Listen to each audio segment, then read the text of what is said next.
For the Clarity Crew, I'm Kurt Gebhards, and today we're starting with the good news.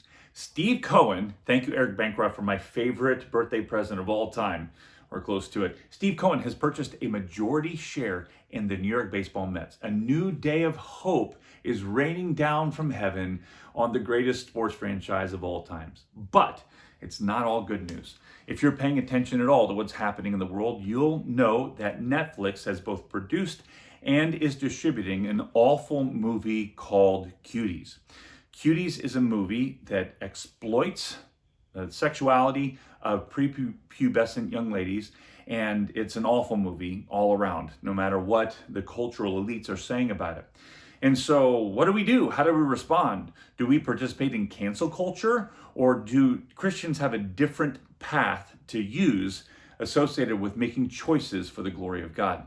First, let's talk about cancel culture. What is it, and should Christians participate in it or not? Let me define cancel culture. Cancel culture, as defined by dictionary.com, is the popular practice of withdrawing support for, as in canceling, public figures or companies that have done or said something considered objectionable or offensive. Cancel culture is generally discussed as being performed on social media in the form of group shaming.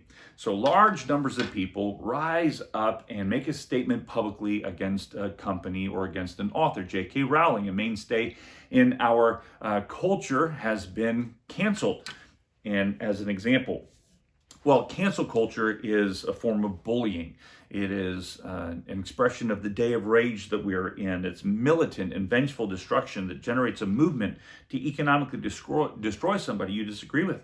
I think of tiny little bakeries that wouldn't bake certain cakes for certain events. I think of a soccer star in Los Angeles who had his contract canceled because his wife tweeted some things that the team thought weren't politically correct. Well, it's everywhere. It's happening left and right.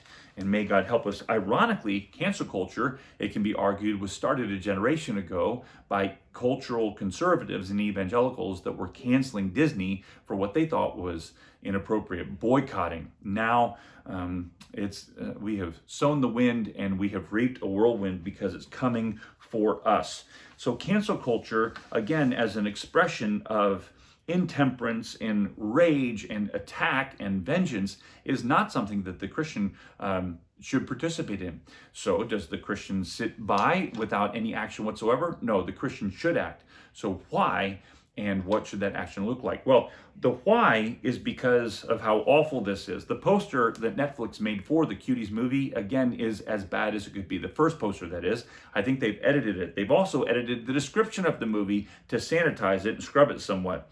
But also, they're normalizing pedophilia. They're normalizing sinful and awful things. It used to be that the universal, we all agree on this statement of morality was you can't and shouldn't hurt children. Now that is being jeopardized by this.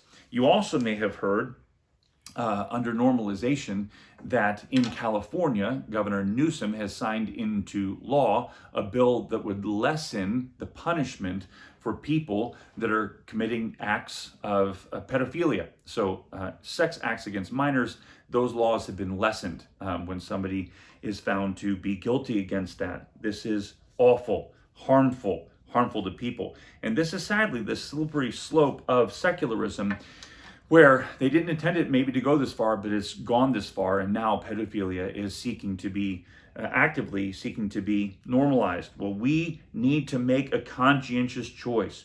You and I, brother and sister, have to press into what's right and good. So I'll give you 2 Corinthians 7:1. Let us cleanse ourselves from every defilement of body and spirit, bringing holiness to completion in the fear of God. The fear of the Lord leads us to recognize our accountability to Him. And so we will now rush in to be completely holy in all that we can, body, mind, spirit, and even our media dollars. Let's make sure that these ultimate dynamics of harm and all of these awful encroachments into realms of children and pedophilia, that they're disabled, or certainly at the very least not enabled by our media expenditures. I know there's gray areas in terms of the choices that we make, but some of this is so clear as to be, in my estimation, black and white. This is something that certainly calls for a conscientious choice for every believer. We're talking about the exploitation of children and the normalization of pedophilia. That is for sure for all of us too far. If you stand by your decision to maintain your subscription to Netflix, then you don't need to answer to me. That's between you and the Father. But the reality is that we're called to a different standard. We are called to fear God more than we should be inclined to binge our favorite show. Philippians 2:15 and 16 speak directly to this with these profound words. We are called to be blameless and innocent, children of God without blemish, in the midst of a crooked and twisted generation, among whom we are to shine as lights in the world, holding fast the word of life, so that in the day of Christ we may be proud because we have not run or labored in vain.